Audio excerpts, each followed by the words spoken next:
ನಮ್ಮ medical officer ಕಳಿಸಿದ್ರಾ? ಹ್ಞೂ sir. ಇದು HSS ಸರ್ವೆಲೆನ್ಸ್ ಬಗ್ಗೆ ಸ್ವಲ್ಪ ಮಾಹಿತಿ ಕೊಟ್ಟಿದ್ದಾರಲ್ವಾ? ಹಾಂ ಸರ್, ಹೇಳಿದ್ರು. ಕೊಟ್ಟಿದ್ದಾರೆ. ಈಗ ನಾನು ನಿಮ್ಮದು ಕೆಲವೊಂದು HSS ಸರ್ವೆಲೆನ್ಸ್ ಬಗ್ಗೆ ಅದರದ್ದು ಪರೀಕ್ಷೆಗಳ ಬಗ್ಗೆ ಕೆಲವೊಂದು ಕ್ವಶನ್ ಕೇಳ್ತೀನಿ. ಒಪ್ಪಿಗೆ ಇದೆ ಅಂದರೆ ಹ್ಞೂ ಅಂತ ಹೇಳಬೇಕು, ಇಲ್ಲ ಅಂದರೆ ಇಲ್ಲ ಅಂತ ಹೇಳಬೇಕು, ಸರಿನಾ? ಸೊ ಈಗ ಇದು HSS ಸರ್ವೆಲೆನ್ಸ್ ಬಗ್ಗೆ ಕೆಲವೊಂದು ಪ್ರಶ್ನೆಗಳು ಕೇಳ್ತೀನಿ. ಒಪ್ಪಿಗೆ ಇದೆಯಾ ನಿಮಗೆ? ಒಪ್ಪಿಗೆ ಇದೆ. ಒಪ್ಪಿಗೆ ಇದೆ ಅಂತ ಆದರೆ ನೆಕ್ಸ್ಟ್ ನಿಮ್ಮದು ರಕ್ತ ಪರೀಕ್ಷೆಗಳನ್ನ ಮಾಡಿಸ್ಬೇಕಾಗುತ್ತೆ. ನಮ್ಮ ಲ್ಯಾಬ್ ಟೆಕ್ನಿಷಿಯನ್ ರಕ್ತ ಪರೀಕ್ಷೆ ಮಾಡ್ತಾರೆ. ಆ ರಕ್ತ ಪರೀಕ್ಷೆನ hepatitis A, hepatitis B, hepatitis C, syphilis, HIV ಈ ಥರ ಟೆಸ್ಟ್ಗಳಿಗೆ ಲ್ಯಾಬ್ಗಳಿಗೆ ಕಳಿಸ್ಬೇಕು. ಇದು ಒಪ್ಪಿಗೆ ಇದೆಯಾ ನಿಮಗೆ? ಹ್ಞೂ ಸರ್, ಇದೆ ಸರ್. ನಿಮ್ದು ಏನಾದರೂ ಈಗ ರಕ್ತ ಪರೀಕ್ಷೆ ನಾವು ಕಳಿಸಿರೋದ್ರಲ್ಲಿ ಏನಾದರೂ ತೊಂದರೆ ಅಂತ ಬಂದರೆ ಅದಕ್ಕೆ ನಿಮಗೆ ಕೆಲವೊಂದು ಮಾತ್ರೆಗಳನ್ನ ಸ್ಟಾರ್ಟ್ ಮಾಡಬೇಕು, ಟ್ರೀಟ್ಮೆಂಟ್ ಎಲ್ಲ ಸ್ಟಾರ್ಟ್ ಮಾಡಬೇಕು. ಮತ್ತು ಅದನ್ನ ನಿಮಗೆ ಮತ್ತೆ ಕರ್ಸ್ಕೊಳ್ಳೋದಾಗಲಿ, ಬೇರೆ ಪರೀಕ್ಷೆಗಳಿಗೆ ಕರ್ಸ್ಕೊಳ್ಳೋದಾಗಲಿ ಆ ಥರ ಎಲ್ಲ ಮಾಡಬೇಕಂದ್ರೆ ನಿಮಗೆ ಕೆಲವೊಂದ್ಸಲ ಹಿಂಗೆ ಫೋನ್ ಎಲ್ಲ ಮಾಡಿ ಕರ್ಸ್ಕೋಬೇಕಾಗುತ್ತೆ. ಅದಕ್ಕೆ ಒಪ್ಪಿಗೆ ಇದೆಯಾ ನಿಮಗೆ? ಹ್ಞೂ ಸರ್, ಇದೆ ಸರ್. ಒಪ್ಪಿಗೆ ಇದೆ. ಅವಾಗ ನಾವು ಯಾವ ಕರೆದ್ರೂ ಹಿಂಗೆ ಬರೋದಕ್ಕೆ ನಿಮಗೆ ಒಪ್ಪಿಗೆ ಇದೆ. ಹ್ಞೂ ಸರ್. ಈ ರಕ್ತ ಪರೀಕ್ಷೆ ಏನಾದರೂ ಕಳಿಸಿದ ಮೇಲೆ ನಮ್ಮ ಲ್ಯಾಬಿಗೆ ಕಳಿಸ್ತೀವಲ್ಲ, ಅದರಲ್ಲಿ ಕೆಲವೊಂದು ಜನರಿಗೆ ತೊಂದರೆ ಇದೆ ಅಂತ ಬರುತ್ತೆ, ಕೆಲವೊಂದು ಜನರಿಗೆ ತೊಂದರೆ ಇಲ್ಲ ಅಂತ ಬರುತ್ತೆ. ಅದು ರಿಪೋರ್ಟ್ ಏನಿದೆಯಲ್ಲ ಅದೆಲ್ಲ ಎಲ್ಲದೂ ಟೆಸ್ಟ್ ಮಾಡಾದ್ಮೇಲೆ ಕೊನೆಯಲ್ಲಿ ರಿಪೋರ್ಟ್ ಬರುತ್ತೆ. ಅದರಲ್ಲಿ ನಿಮ್ಮ ಹೆಸರಾಗಲಿ ನಿಮ್ಮ ವಿಳಾಸ ಆಗಲಿ ಯಾವುದೂ ಇರಲ್ಲ. ಅರ್ಥ ಆಯ್ತಾ? ಸೊ ಅದಕ್ಕೆ ನಿಮ್ಗೆ ಒಪ್ಪಿಗೆ ಇದೆ ಅಲ್ವಾ? ಅದನ್ನ ನಾವೇನಾದರೂ ಹಿಂಗೆ ಗೌರ್ಮೆಂಟ್ ಇದಕ್ಕೆ ಉಪಯೋಗಿಸ್ಕೋಬೋದು. ನಿಮ್ಮ ಹೆಸರು ನಿಮ್ಮ ವಿಳಾಸ ಇರಲ್ಲ, ಬಟ್ ಅದು ಇಷ್ಟು ಜನರಿಗೆ ಪಾಸಿಟಿವ್ ಬಂದಿದೆ ಅಥವಾ ಇಷ್ಟು ಜನರಿಗೆ ತೊಂದರೆ ಇದೆ, ಇಷ್ಟು ಜನರಿಗೆ ತೊಂದರೆ ಇಲ್ಲ, ಆ ಥರ ಬರುತ್ತೆ ರಿಪೋರ್ಟು. ಅದಕ್ಕೆ ನಿಮ್ಗೆ ಒಪ್ಪಿಗೆ ಇದೆ ಅಲ್ವಾ? ಒಪ್ಪಿಗೆ ಇದೆ. ಈಗ ನಿಮ್ಗೆ ತೊಂದರೆ ಇದೆ ಅಂತ ಬಂತು ಅಂತ ಅಂದ್ಕೊಳ್ಳಿ. ಸೊ ನಿಮಗೆ ಇನ್ನೊಂದು ಕೆಲವೊಂದು ಪರೀಕ್ಷೆಗಳನ್ನು ಮಾಡಿಸ್ಬೇಕಾಗ್ಬೋದು. ಅದಕ್ಕೆ ನಿಮ್ಗೆ ಇನ್ನೊಂದ್ಸಲ ಬಂದು ಇನ್ನೊಂದ್ಸಲ ಸ್ವಲ್ಪ ರಕ್ತ ಕೊಟ್ಟು ಆ ಥರದ್ದೆಲ್ಲ ಮಾಡಬೇಕಾಗುತ್ತೆ. ಯಾಕಂದರೆ ನಾವು ನೋಡ್ತಿರೋದು ನಿಮ್ಮೊಬ್ಬರನ್ನೇ ಅಲ್ಲ, ಒಂದು ಇಷ್ಟು ಜನರನ್ನ ಅಥವಾ ಇಷ್ಟು ಗೌರ್ಮೆಂಟಿಂದ ಇಷ್ಟು ಪಬ್ಲಿಕ್ಗೆ ಈ ಥರ ಯೂಸ್ ಆಗಬೇಕು, ಆ ಥರ ಎಲ್ಲ ಇರುತ್ತೆ. ಸೊ ಅದಕ್ಕೆ ನಿಮ್ಗೆ ಒಪ್ಪಿಗೆ ಇದೆಯಾ? ಒಪ್ಪಿಗೆ ಇದೆ. ಅದಕ್ಕೆಲ್ಲ ಒಪ್ಪಿಗೆ ಇದೆ ಅಂತ ಹೇಳಿದ್ದೀರಾ. ನಿಮ್ಗೆ ಕೆಲವೊಂದು ಡೀಟೇಲ್ಸ್ ಕೇಳ್ತೀನಿ, ವಯಸ್ಸು ಆ ಥರದ್ದೆಲ್ಲ ಕೇಳ್ತೀನಿ. ಅದಕ್ಕೆಲ್ಲ ನೀವು ಹೇಳ್ತಾ ಹೋಗ್ತೀವಿ. ನಿಮ್ಮ ವಯಸ್ಸು ಎಷ್ಟಮ್ಮ? 24 ವರ್ಷನಾ? ಇದು ಎಷ್ಟನೇ ಪ್ರೆಗ್ನೆನ್ಸಿ ನಿಮ್ಮದು? 2ನೇ ಪ್ರೆಗ್ನೆನ್ಸಿ. ಎಷ್ಟು ತಿಂಗಳಾಗಿದೆ? 2 ತಿಂಗಳಾಗಿದೆಯಾ?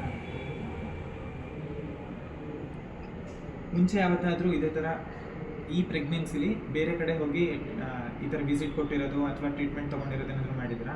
ಅಥವಾ ಇದೇ ಫಸ್ಟ್ ಟೈಮ್ ಈ ಪ್ರೆಗ್ನೆನ್ಸಿಲಿ ಬಂದಿರೋದು? ಇದು ಮೊದಲನೇ ಟೈಮು ಈ ಪ್ರೆಗ್ನೆನ್ಸಿಲಿ ಇಲ್ಲಿ ಬರ್ತಿರೋದು. ಓಕೆ. ಊರು ಯಾವುದಮ್ಮ ನಿಮ್ಮದು? ಹೊಸಕೋಟೆ. ಏನು ಕೆಲಸ ಮಾಡ್ಕೊಂಡಿದ್ದೀರಾ? ನಾನು ಮನೇಲೇ ಇರ್ತೀನಿ. ಬೇರೆ ಹೊರಗಡೆ ಎಲ್ಲೂ ಕೆಲಸಕ್ಕೆ ಹೋಗಲ್ಲ? ಇಲ್ಲ. ಅಥವಾ ಊರು ಬಿಟ್ಟು ಬೇರೆ ಕಡೆ ಊರಿಗೆ ಕೆಲಸಕ್ಕೆ ಏನೂ ಹೋಗಲ್ಲ? ಇಲ್ಲ ಸರ್. ಇಲ್ಲ. ನಿಮ್ಮ ಗಂಡ ಏನು ಕೆಲಸ ಮಾಡೋದು? ಹೊಲ ಗದ್ದೆಲಿ ಅಲ್ಲೇ ಕೆಲಸ ಮಾಡೋದು, ಊರು ಬಿಟ್ಟು ಆಚೆ ಏನು ಹೋಗಲ್ಲ?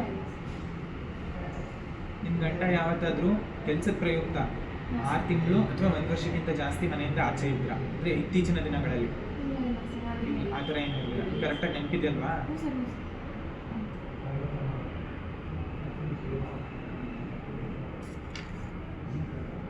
ಯಾವತ್ತಾದ್ರೂ ಮುಂಚೆ HIV ಟೆಸ್ಟ್ ಮಾಡಿಸ್ಕೊಂಡಿದ್ರಾ ಈ ಪ್ರೆಗ್ನೆನ್ಸಿಲಿ?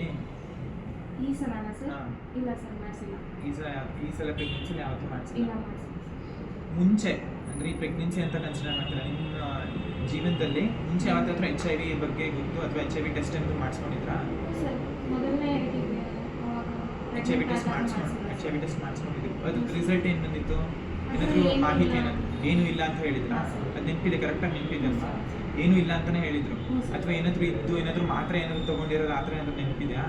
ಇಷ್ಟು ತಿಂಗಳು ಇಷ್ಟು ಮಾತ್ರೆ ತೊಗೋಬೇಕಾಗುತ್ತೆ ಆ ಥರ ಏನಾದರೂ ಹೇಳಿದ್ರು? ಆ ಥರ ಏನೂ ನೆನಪಿಲ್ಲ. ಅಥವಾ ಆ ಥರ ಮಾಡೇ ಇಲ್ಲ? ಆ ಥರ ತೊಗೊಂಡಿಲ್ಲ, ಆ ಥರ ಆ ಮಾತ್ರೆನೂ ತೊಗೊಂಡಿಲ್ಲ.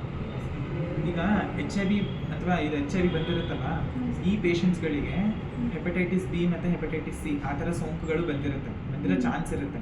ಸೊ ಅದ್ರ ಬಗ್ಗೆನೂ ಕೆಲವೊಂದು ಕ್ವಶನ್ಸ್ ಕೇಳ್ತೀನಿ, ಅದ್ರ ಬಗ್ಗೆನೂ ನೀವು ಹೇಳಬೇಕು, ಆಯಿತಾ? ಮುಂಚೆ ಯಾವತ್ತಾದರೂ ಹೆಪಟೈಟಿಸ್ ಬಿ ಟೆಸ್ಟ್ ಮಾಡಿಸ್ಕೊಂಡಿದ್ರಾ? ಮಾಡಿಸ್ಕೊಂಡಿದ್ರಿ. ಅದ್ರ ರಿಸಲ್ಟ್ ಏನು ಬಂದಿತ್ತು? ಅದು ಏನೂ ತೊಂದರೆ ಇಲ್ಲ ಅಂತ ಬಂದಿತ್ತು. ಅದಕ್ಕೂ ಏನು ವ್ಯಾಕ್ಸಿನ್ ಆ ಥರ ಚುಚ್ಚುಮದ್ದು ಆ ಥರ ಏನೋ ಹಾಕ್ಸ್ಕೊಂಡು ಏನೂ ಇಲ್ಲ, ಅದರದ್ದು ತೊಂದರೆ ಇಲ್ಲ ಅಂತಲೇ ಬಂದಿತ್ತು. ಮುಂಚೆ ಯಾವತ್ತಾದ್ರೂ ಹೆಪಟೈಟಿಸ್ ಸಿ ಬಗ್ಗೆ ಟೆಸ್ಟ್ ಮಾಡಿಸ್ಕೊಂಡಿದ್ರಾ?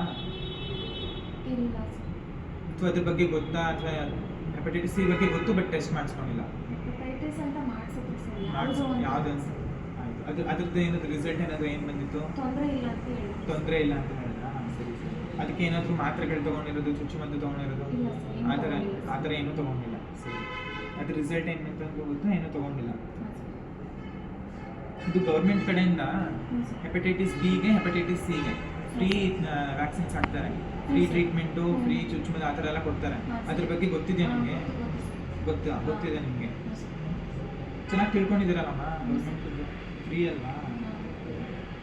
ಮತ್ತೆ ಇದು ಕೊನೆ ಕ್ವಶನ್ ಏನಂದ್ರೆ, ಮಗು ಹುಟ್ಟುತ್ತಲ್ಲ, ಮಗು ಹುಟ್ಟಿ 24 ಗಂಟೆ ಒಳಗೆ ಒಂದು ವ್ಯಾಕ್ಸಿನ್ ಹಾಕ್ತಾರೆ, ಹೆಪಟೈಟಿಸ್ ಬಿ ಅಂತ ವ್ಯಾಕ್ಸಿನ್ ಹಾಕ್ತಾರೆ. ಹ್ಮ್. ಅದ್ರ ಬಗ್ಗೆ ಗೊತ್ತಾ ನಿಮಗೆ? ಹ್ಞೂ ಸರ್, ಗೊತ್ತು ಸರ್. ಗೊತ್ತಿದೆ. ಲಾಸ್ಟ್ ಟೈಮ್ ಹಾಕ್ಸಿದ್ರಾ? ಹಾಕ್ಸಿದ್ದೀನಿ ಸರ್. ಹಾಕ್ಸಿದ್ರಾ? ಹ್ಞೂ ಸರ್.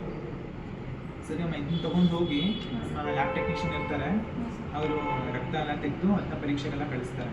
ಆಯ್ತು.